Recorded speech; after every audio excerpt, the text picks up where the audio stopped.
CPI Andhra Pradesh రైతు సంఘం ఆధ్వర్యాన రైతులు ఎదుర్కొంటున్నటువంటి తక్షణ సమస్యలని పరిష్కారం చేయాలని రాష్ట్ర వ్యాప్తంగా అన్ని మండల కేంద్రాల్లో నిరసన కార్యక్రమాలు ధర్నాలకు పిలిపించాం. ప్రధానంగా చంద్రబాబు నాయుడు అధికారులకు వచ్చిన తర్వాత రైతుల సమస్యలు ఏమాత్రం పరిష్కారమే చేయడం లేదు. రైతులు పండిన పంటలకు గిట్టుబాటు ధర ఇవ్వడం లేదు. కర్నూలు జిల్లాలో ఉల్లి, టమోటా, పత్తి, మొక్కజొన్న, వేరుశనగ ఈ విధంగా అనేక రకాల పంటలు వేశారు. అరటికి కూడా ధర లేదు, కాబట్టి బత్తాయి కూడా ధర లేదు. పలానా పంట ధర ఉందని చెప్పడానికి ఏ పంట కూడా లేదు. రైతులు ఒక్కొక్క ఎకరానికి 50,000 రూపాయల నుంచి 1,00,000, 2 లక్షల వరకు పెట్టుబడి పెట్టారు. ఉల్లికి అయితే 1,00,000 రూపాయల దాకా పెట్టుబడి, మిర్చికి అయితే 2.5 లక్షల వరకు ఒక ఎకరాకి పెట్టుబడి అవుతుంది.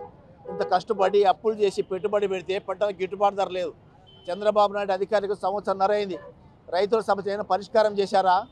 పలానా పంటల పండే రైతులు ఆదుకుంటామని చెప్పాడా? అన్నదాత సుఖీభవ అనే పేరు చెప్పి 20,000 రూపాయలు ఒక ప్రతి రైతు అకౌంట్లో వేస్తామని చెప్పాడు. ఆయన వేయలేదే. ఎన్నికల్లో ఈయన అధికారులు రాకముందు రైతుల కన్నీళ్లు తుడుసా చెప్పాడు. అధికారులకు వచ్చిన తర్వాత రైతుల మాటనే మాట్లాడడం లేదు. ఈ ఉల్లి పంట, టమోటా పంట గిట్టుబాటు కాక రోడ్లపైన పారబోస్తున్నారు. పరిశీలించే వాళ్ళు లేరు. కర్నూలు టౌన్లో అయితే ఉల్లి పంటను గవర్నమెంట్ వాళ్ళే కొనుగోలు చేసి డంప్ యార్డ్లో పారబోసారు. గవర్నమెంట్ వాళ్ళే ధర లేక ఇంత అధ్వానంగా ఉంది. మేము డిమాండ్ చేసేది పత్తిని 12,000 రూపాయల ప్రకారం గవర్నమెంట్ వాళ్ళు కొనుగోలు చేయాలి. అదేవిధంగా ఉల్లిని కూడా కొనుగోలు చేయాలి.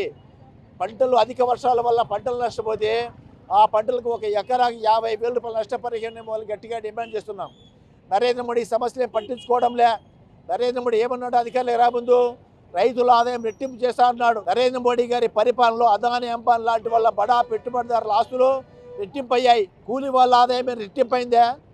ఈ నిజంగా ప్రపంచ కుబేర్లు వీళ్ళంతా. నరేంద్ర మోడీ కుబేర్ల పక్షాన ఉన్నాడా? కూలీ వాళ్ళ పక్షాన ఉన్నాడా? ఆయన కుబేర్ల పక్షాన ఉన్నాడు. చంద్రబాబు నాయుడు ఎవరి పక్షాన ఉన్నాడు? వ్యాపార వర్గాల పక్షాన ఉన్నాడు. ఏమైనా మాట్లాడి చంద్రబాబు నాయుడు ఏమంటాడు? అదిగో అమరావతిలో విమానాశ్రయం డెవలప్ చేస్తున్నా అంటాడు.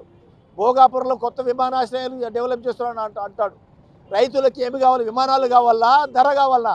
ధరలు కావాలా? విమానాలు డెవలప్ చేసి విమానాలు ఎక్కమంటావు? రైతులు ఎవరైనా విమానాలు లెక్క ప్రయాణం చేస్తారా? అయ్యా, ఆలోచన నీకేమైనా ఆలోచన ఉంది, బుద్ధి ఉందని కొంచెమైనా?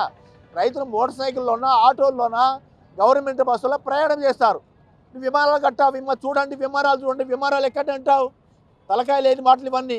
మేము డిమాండ్ చేసేది రైతులకు విమానాలు, విమానాశ్రయాలు కాదు. రైతుల సమస్యలను పరిష్కారం చేయాలా? వాళ్ళు పండించిన పంట గిట్టుబాటు ధరలు కావాలా? వాళ్ళు సంపూర్ణంగా రుణమాఫీ చేయాలని డిమాండ్ చేస్తున్నాము.